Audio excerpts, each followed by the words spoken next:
thought we'd do a little showdown since we're playing. I didn't know I'd be back in time to do this, and I actually have somewhere else I have to go pretty soon. But we thought we'd come in and say what's up to our people. What's up, all the true DFS people? Guys, these showdown slates are obviously good to get weird, but we want to try and build as logically as we can. We didn't do a showdown show this week, so we thought we would do this live one. Rody's still in the middle of his builds right now, but something your brother mentioned in the chat about the Lance Thomas as captain thing, I think that's a good idea. And I actually said in one of my big builds, I do have that. I have 100% Antonio Gibson. I don't see a way of fading him exactly. Are you finding the same thing, or do you have anything different there? No, I'm trying to limit my Gibson exposure. Like on Monday night, I played a lot of the passing attack in the shootout. Okay. So I'm still going to get a decent amount of him, I think. But like I'm kind of siding with a little more Barkley. I know Washington's defense is really good. Most likely Giants are going to be passing. A lot of people are on that. But I'm trying to flip the build a little bit to get it a little different. That makes sense. I mean, yeah, to get a little different, can't criticize it. I have 100% Gibson, and he's 75% of my captains. I just don't see a fail path here at all.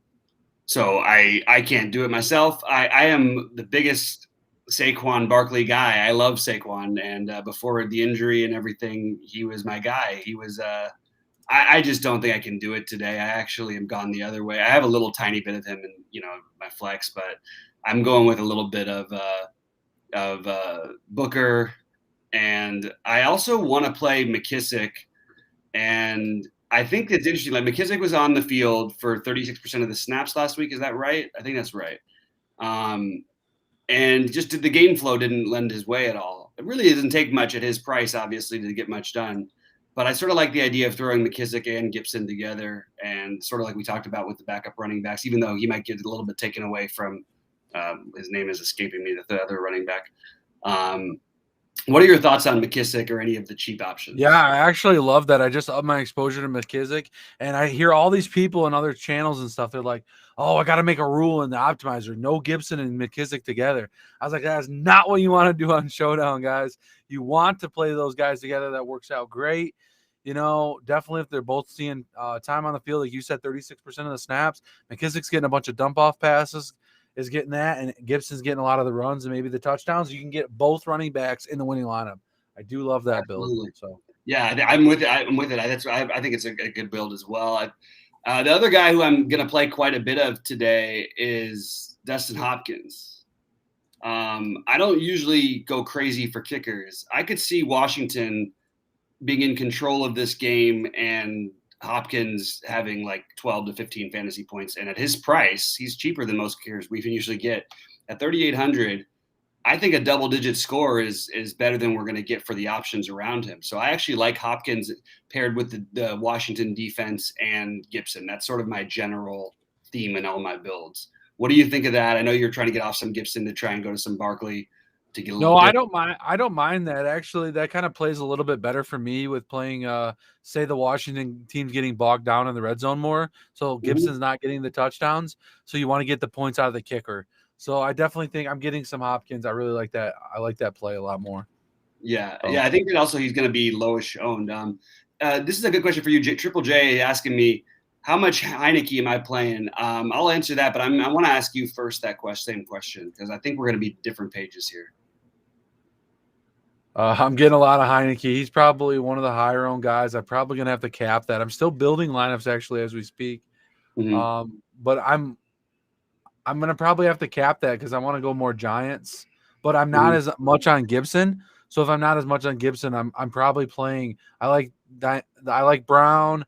I like him at receiver. I like Brown a little bit and a little more and Logan Thomas together. So I built a group kind of to get the tight end and one of the receivers, and then so a little bit more Heineke there too, and then maybe like JD or Gibson one off and that four-man Washington stack. So if I go more that route.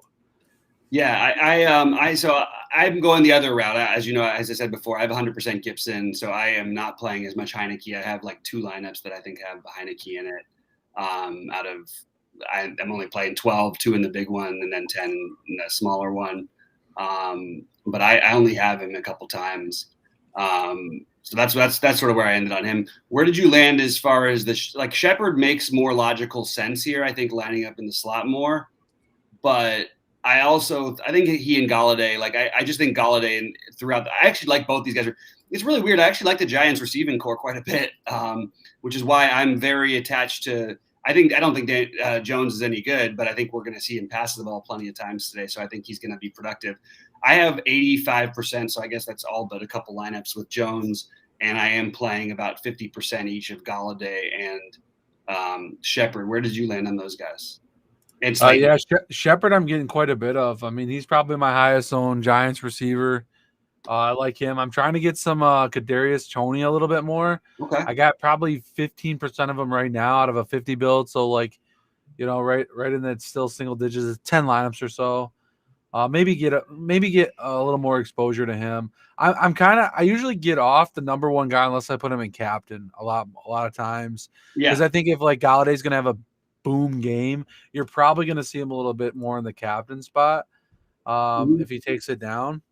So I like to put those guys in the captain a little bit, and I'm not getting any of him in captain, so I'm kind of lower my exposure on him. I am getting a little Shepard in captain. I got him set at 5. I think I'm going to bump him up to about 10%. So out of my 50 build. So yeah, my thing is like I get the idea of playing either of them. Darius Slayton also very firmly in play, obviously. Oh yeah, I got yep. But I am actually playing. I'm playing a lot of my Gibson lineups with Galladay, Shepard, and Jones in there, and that way I can do pretty easy to figure out what else I'm doing there because I did mention I like McKissick and I like the defense from Washington and I like Hopkins. So that's sort of the core of my builds basically, with a little bit of the Logan Thomas at captain because we've seen the Giants over the past couple of years give up some of the biggest game to tight ends you've ever seen in your life. It's weird to play Logan Thomas though and have so little of Heineke, especially if I'm playing him in the captain. But I still think there's a path for it where I actually think you could see like the defense and Hopkins outscore Heineke potentially, and Thomas could still have a big game if he gets 2 scores or something like that.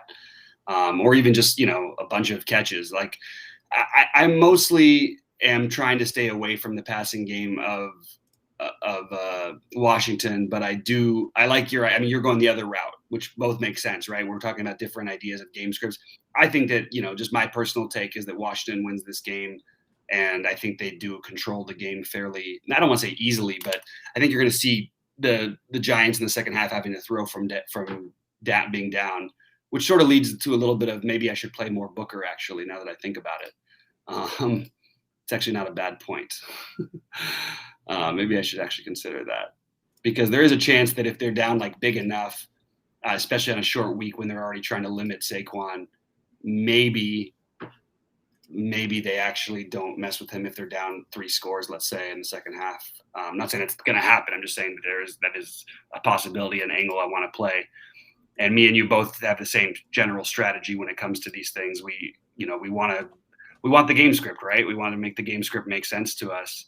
And that's why I keep ending up with this here. Yeah, that's exactly what you want to do, guys. Take a game script, kind of run with it. Like sometimes I'm on a little bit more Barkley just because he's lower owned, I think, going to be coming in. Everyone thinks Washington defense is kind of good. So I'm kind of picking that game strip where maybe Giants can score more. And there's another route you guys can go is maybe play the shootout. Like so we seen Monday night where, Raiders were popping off a lot of plays and it was more of a shootout of a game. And, but don't forget, if you want to play the defensive side, double kicker sometimes works. Get some defenses mixed in. Guys, don't forget about those plays too. I know the upside's not there, but if it's a low-scoring game, it's only a 40-point total. Those games, usually double running backs can win like we talked about, kickers and defenses. Guys, you only need a little bit of production out. J.D. McKissick gets 1 touchdown, 5 catches, and 30 yards rushing. He's in the winning lineup, guys. So you don't need a ton of points tonight from these guys. Absolutely. And the same as how I feel about the Washington D and Hopkins. You know what I mean? Like, give me double. I think they both have excellent chance to score double-digit fantasy points here today, and that's good enough for me. You know what I mean? Like it goes along with my theory of this game actually being more on the lower scoring end, but with Gibson doing most of the damage for Washington and then running it back with the passing game. Less so that Jones, I think, is going to have a monster day. I think he's better chance to have a monster day, maybe yards-wise. He's always got some rushing upside as well. But I think that my take is that I like Washington in this game. I do believe Washington's defense is really legit. I think they're very, very, very good. And I'm going to just bank on that. All right. Any other questions or thoughts, guys? Drop them into chat because we're not going to be here too long. Rody's got some lineups to build. I got to go do some other stuff, some life stuff, some real life stuff where I'm actually got a hot date tonight. He's got going on. Yeah, I do. Yeah, I do. But actually, I'm having a drink tonight too, man. I had a rough day, so. Oh, sorry to hear it, man. But yeah, work was crazy. We did that show early. It just almost worked out to be a bad time. So it's just crazy today. Yeah, absolutely. But guys, we do appreciate you tuning in, and again, we'll give you a few more minutes to drop in any other questions or thoughts. I know sometimes, like I'm just getting the YouTube alert right now that we're going live, so sometimes it takes people a minute. But I did tell people in chat, so tell us who you like at your captains. Tell us what you guys are doing. Maybe if there's a name we didn't mention or somebody you're captaining that maybe we're just playing. Maybe you're playing Daniel Jones at captain. Maybe you're playing Shepard at captain. Maybe you're playing a little bit of Slayton at captain, which I think is actually an interesting way to go because I think he'll be the lowest owned of those guys as a captain for sure, and definitely has the upside and could break it with literally 2 plays. Yeah, Slayton's got that big bomb potential. I like that play a little bit. Shouldn't these Giants be better? I'm just looking at Daniel Jones. This is a good receiving core. It's a pretty. If Ingram was around, this is a really good receiving core. Yeah. A couple questions coming in. I'm not getting onto Sims at all. I prefer the other route with the guy who was on the field a lot more. So I'm just going to take the route with McKissick instead of Sims. But I don't mind if you want to get weird and play Sims. I just don't think you're getting a huge you're going to get an ownership discount. I don't know how many times they're going to actually hand him the ball. And I think McKissick will be the main one if they ever are on third down and passing downs or whatever that will get the work. Where do you stand on Sims? I think I X'd him out of my pool. I make big guys in these showdowns. I make big stands. I take guys out of the pool. I'm on more De'Ami Brown tonight, so I'm not going to play Sims. I'm either all in on Brown, Terry McLaurin. Those guys are making stands on. I usually don't get too crazy. I X guys out all the time. So yeah, it makes perfect sense. So. So there's an interesting question about Rudolph. I actually think that you can fit him into lineups. The problem is, one, I think you're going to need to be blocking that pass rush. 2, Hopkins outscores Rudolph most of the time here and should have slightly less ownership. I don't know. It's probably pretty close between the 2 of them. No, actually, Rudolph. Wow, I didn't realize that there was going to be that overlooked. Yeah, I think Rudolph is viable. I just didn't find him in much of my build. I think I've got 1 build with him out of 12, but it's probably going to be what the field does as well. So I can say go ahead and get a little bit of Rudolph if you want to. Where do you stand on Rudolph? I didn't hear you mention him before. Yeah, I didn't mention him. I'm getting to some of them. I have him in a little bit of lineups. I'll probably have him in about 5%, it looks like. So not too crazy, but I'm not building a lot of lineups, So yeah. No, I'm same here. And I've got him in 1 of 12. So that's where I stay. I'm very high on Hopkins, the Washington defense, Thomas, Gibson, Jones, and then the passing game for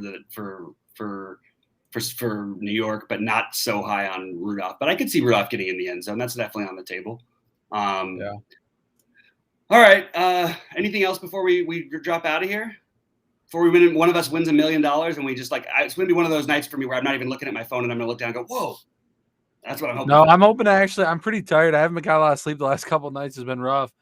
So I'm hoping to pass out and wake up to the notification for the $1 million. There you go. That would be sweet. I had it happen once with not $1 million, but I won the 6 figures and I won the DraftKings Live final seat in the same night. And I had given up basically on the night. And I don't know what happened in the Angels game late, but I had to Dylan. Somehow I ended up with Dylan Bundy in a lineup with Mike Trout on the other side when Bundy was pitching for the Orioles. Bundy, I think, had 16 Ks that night, gave up 2 hits, both to Trout. One was a home run, and the other time he stole 2 bases. So it was pretty much I woke up to 135,000 basically, and I was like, "Oh my God, what just happened?" Yeah, I was like, great. "Damn it, a losing night," But that was one. And people were like, "How could you not know?" Because I had an RG show the next morning, and everybody's like, "How the hell did you not know about this? How could you not?" I was like, "I do sweat my lineups, but sometimes, you basically feel dead. I had other lineups out there. It wasn't like the only entry I had. It was like I had like 30 lineups that were a pretty big size. So and all the rest of them dudded. So I just kind of gave up. And sometimes you wake up to it. So maybe tonight is that night for you. Yeah, let's do it. All right. Yeah. Wake up in the bath of monies, like Carden says. All right. Good luck to everybody out there. Hope you crush it. Rody, thanks again for jumping in here. And guys, we will see you guys shortly. Sure that we'll be, I'll talk with Sheets in the morning. I mean, we've got one. And then we were obviously me and Rody and Sheets, I think all are going to be doing the Sunday live show. So that should be a lot of fun. Good luck to everybody. For True DFS, I'm Bobby. We are